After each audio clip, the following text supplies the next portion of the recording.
시청자 여러분 안녕하십니까? VOA 뉴스투데이 시작합니다. 미 국방부 고위 관리가 북한이 러시아, 중국, 이란 등과 함께 미국을 위협하는 대량 살상 무기 역량을 계속 추구하고 있다고 밝혔습니다. 이 관리는 미국을 상대로 이 대량 살상 무기를 사용할 경우 이를 격퇴할 준비가 돼 있다고 강조했습니다. 김칸희 기자가 보도합니다. 미국 의회 하원 군사위의 대량 살상무기 대처 전략과 정책 청문회에 출석한 테레사 웰런 국방부 정책 담당 차관은 북한과 러시아, 중국, 이란을 지목하면서 이들 국가들이 대량 살상무기 역량을 추구하고 있다고 밝혔습니다. China, Russia, North Korea, Iran, and violent extremist organizations have or are pursuing WMD capabilities that could threaten the United States or U.S. interests. 웰런 차관은 또 국방부 내 대량 살상무기 대응에 대처하기 위해 설립된 위원회의 주된 임무 중 하나는 한반도 비상 상황에 대비한 준비태세 집중이라고 강조했습니다. 미한 연합군사훈련은 북한이 전쟁 초기에 생화학 무기를 사용할 상황에도 대비한다는 겁니다.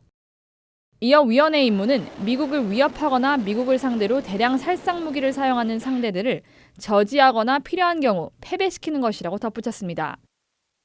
북한은 이란, 중국, 러시아와 함께 화학, 생물, 핵무기 등 3가지 대량 살상무기 개발을 지속하고 있다는 지적도 제기됐습니다. We're seeing just really aggressive behavior in all three forms of weapons of mass destruction from those nations, from Iran, from North Korea. So I have a hard time parsing out any particular weapon that could kill literally hundreds of thousands of people. 미국 국방부 산하 베일 옥스포드 국방위협감소국 국장은 적대 세력들은 서로 연결된 네트워크를 형성했다면서 미국은 이에 대응하는 글로벌 파트너십을 채택했다고 설명했습니다. 이런 가운데 제임스 랜더빈 의원은 러시아와 북한은 지난 몇 년간 시리아의 생화학 무기 신경작용들을 지원했다면서 미군이 북한의 생화학 무기 장소들과 관련한 기밀 정보를 알고 있는지 우려를 표했습니다. VOA 뉴스 김칸입니다. 미국이 최근 일주일 사이 한반도 상공에 특수정찰기를 5차례 전개하며 대북 동향 감시를 다시 강화하고 있는 것으로 나타났습니다. 해외 군용기 추적 사이트인 에어크래프트 스폿에 따르면 10일 미 해군 해상 초계기인 P-3C 오라이언이 한반도 상공에서 작전을 펼쳤습니다.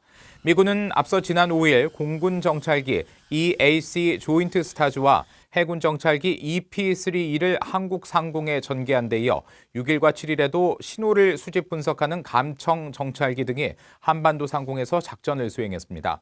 한편 알렉산드르 마체고라 북한 주재 러시아 대사는 최근 미한 연합훈련이 시작되고 러시아와 중국이 유엔 안보리에서 추진하고 있는 대북 제재 완화 결의를 미국이 계속 막는다면 북한이 조만간 새로운 전략 무기를 선보일 것이라고 주장한 바 있습니다.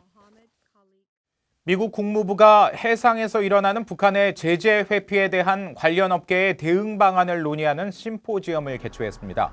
국무부는 11일 보도자료를 통해 국무부 국제안보 비확산국이 이달 워싱턴에서 국제 선박 등록 기관과 관계자, 외국 정부 대표들이 참석한 가운데 해상에서 이루어지는 북한의 제재 회피 활동에 대응하기 위한 전문가들의 권고 사항을 공유하는 심포지엄을 개최했다고 밝혔습니다. 특히 이번 행사에서 북한의 불법 활동에 대해 업계 관계자들 간의 경각심과 상호 소통을 높이고 북한의 이 같은 활동을 탐지, 차단, 보고하는 역량을 강화하는 방법에 대한 논의가 이루어졌다고 설명했습니다. 북한이 미국을 겨냥한 첩보와 사이버 공격 활동을 지속하며 중대한 위협이 되고 있다고 미 정부 방첩기관이 밝혔습니다. 미국의 주요 기밀 정보와 기술 등을 빼내기 위한 사이버 공격 능력이 크게 향상되고 있다면서 이 정부 차원의 강력한 대응을 시사했습니다. 조상진 기자가 취재했습니다.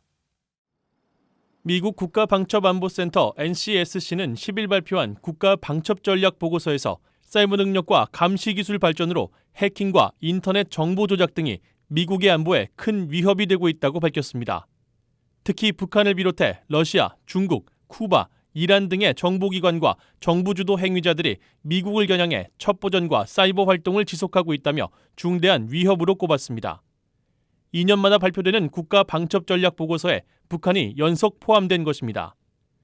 보고서는 이들 국가들이 미국의 주요 기밀 정보와 독점적 연구, 기술, 금융 정보 등을 탈취하기 위해 사이버 공격 능력을 크게 향상시키고 있다고 지적했습니다.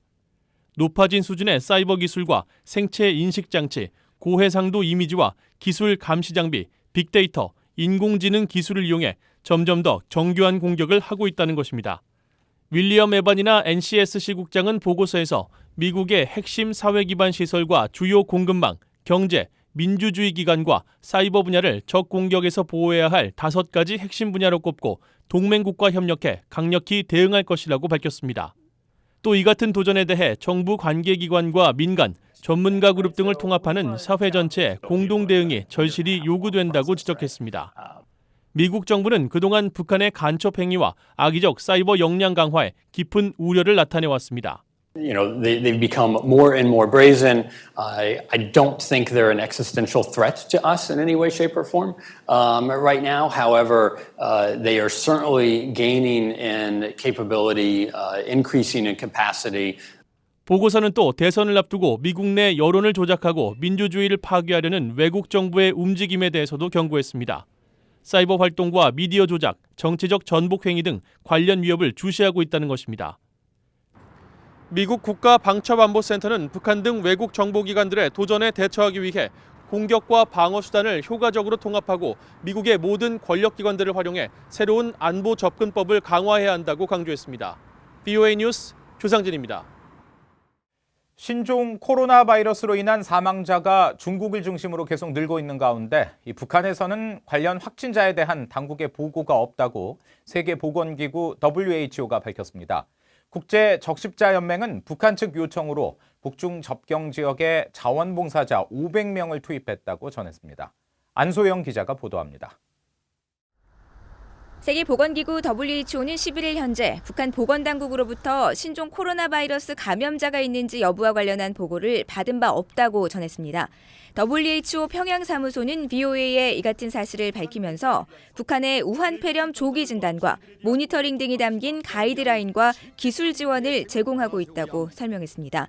또 북한을 포함한 회원국과 신종 코로나 바이러스에 대응하기 위해 긴밀히 협력하고 있다면서 북한 당국의 요청으로 실험용 시약과 고글, 장갑, 마스크 같은 보호 장비를 북한 측 의료 종사자들에게 전달했다고 밝혔습니다. 지금과 같은 상황에 전염병의 감염 진단과 임상 관리는 WHO의 핵심 사업이라는 겁니다. 북한인 국제적십자연맹 IFRC에도 지원을 요청했습니다. IFRC 아시아 태평양 지부는 11일 북한 보건성의 요청으로 북중 접경 지역 4개도에 자원봉사자 500명을 투입했다고 밝혔습니다. 그러면서 IFRC 평양 지부와 각 지역 의료진을 비롯해 북한 당국 부처와 협력해 바이러스 예방을 위한 건강 검진과 개인 위생 증진 활동을 펼치고 있다고 설명했습니다. 특히 봉사자들이 외곽 지역 가정을 직접 방문해 우한폐렴 주의보를 안내할 수 있도록 자전거 700대를 제공했다고 전했습니다.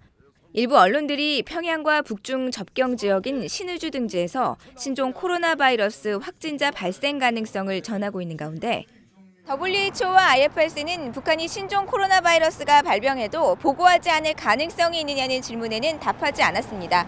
VOA 뉴스 안소영입니다.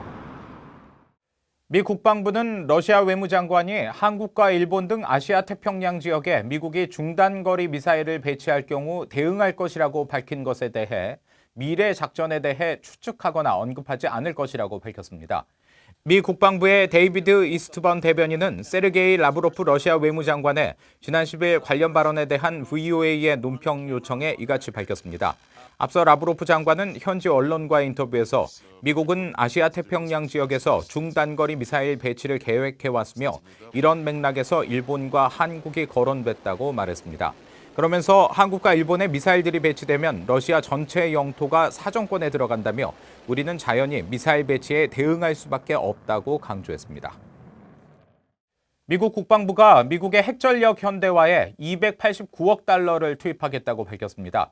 국방부는 10일 미 의회에 요청한 2021 회계연도 국방 예산안을 발표하면서 핵전력 현대화와 이를 위한 예산 조달 세부안을 공개했습니다.